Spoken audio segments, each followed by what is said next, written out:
let me show you Baphomet. And, it relates pretty much to the same thing going on with Q and QAnon. Here's an image. Now, notice he's got a masculine torso. But on this one here, he's got breasts, right? And what's that on his arm? Well, pull it up. Let's see. Okay, well, that's the original one. Is it going to work? I guess it's not going to work. Well, I'll just start to explain it to you. All right.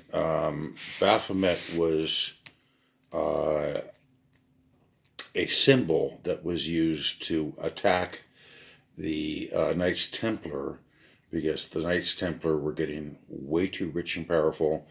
They loaned a bunch of money to fill up the fort, and he consulted the moneylenders, who happened to be Jewish. And Eliphas Levi was the one who actually drew it. And the name Baphomet is a corruption of Mahamut, Mohammed, just like Mehmed, who was the mortal enemy of the Templars, if you remember. And Mehmed was a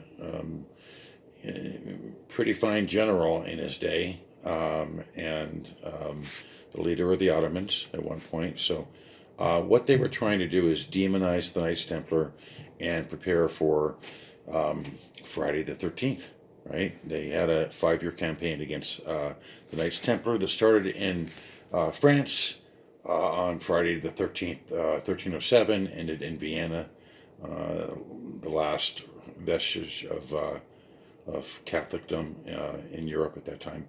And so here you have Eliphas Levi, who basically does the same thing that I think it was Thomas Nash did to Boss Tweed, in the late 1800s, that ruined him. Boss Tweed was a corrupt boss running voting scams and other scams in New York City.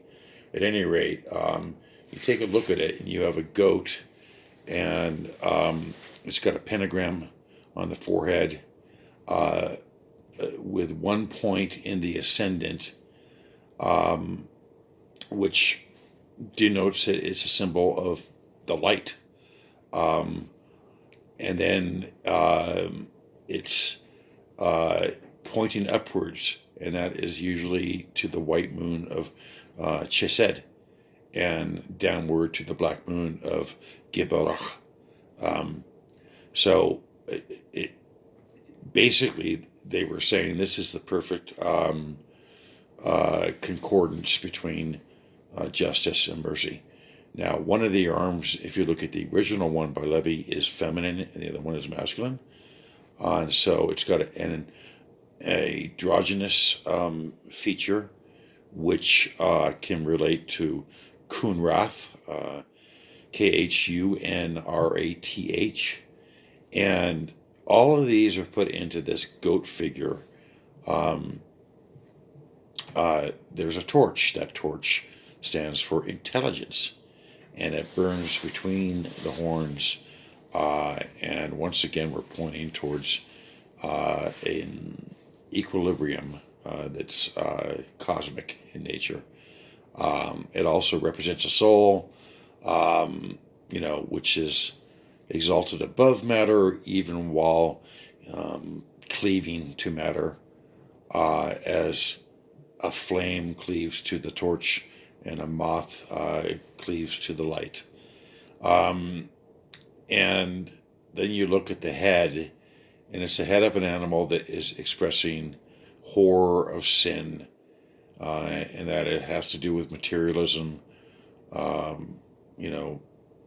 of the world, right? And then the caduceus represents the phallus, which represents eternal life, And if you look at the belly, it looks like it's in fish scales, and that represents water. And so the circle above it is the atmosphere, the feathers higher above it signal the winds, the stratosphere, um, and the two breasts, and the um, androgyny of the arms uh, gives it an almost sphinx-like character. So Baphomet is androgynous with female breasts and a phallus, and that represents the union of male and female. And so the wings represent spirituality and ascension, even though demons have wings. And, the wings can also represent birds, just like the scales on the belly represent fish. And the hooves represent earth and mammals. Okay, so the gesture that Baphomet is making with his hands represents what they call the hermetic principle of correspondence. That which is above is like that which is below. The above is the macro, the literal universe. It's boundless, and the below is the microcosm, the life on Earth, or the human body. And if you affect one, you affect the other. That's the whole idea. Now, the words on the arm, solve and coagula, mean to separate and to bring together. And that is, in essence, the alchemical process. Now, the torch on the head represents intelligence and enlightenment. Satan insists, they believe they're enlightened. The white and black moon, once again, represent the what they call the Sephiroth, Chesed and Gevurah, and it's the qualities of mercy and severity. And once again, we go to the Cadius in the lap. It's a phallic symbol and represents eternal life. The circle behind the Cadius, it kind of looks like a Ouroboros, right? That self-eating dragon. And that represents the principle of mentalism. All of the universe is in the mind of God. So that's that. Essentially what it was bad PR for the Templars, because they had the money and someone wanted to take the money away from them. And that's that.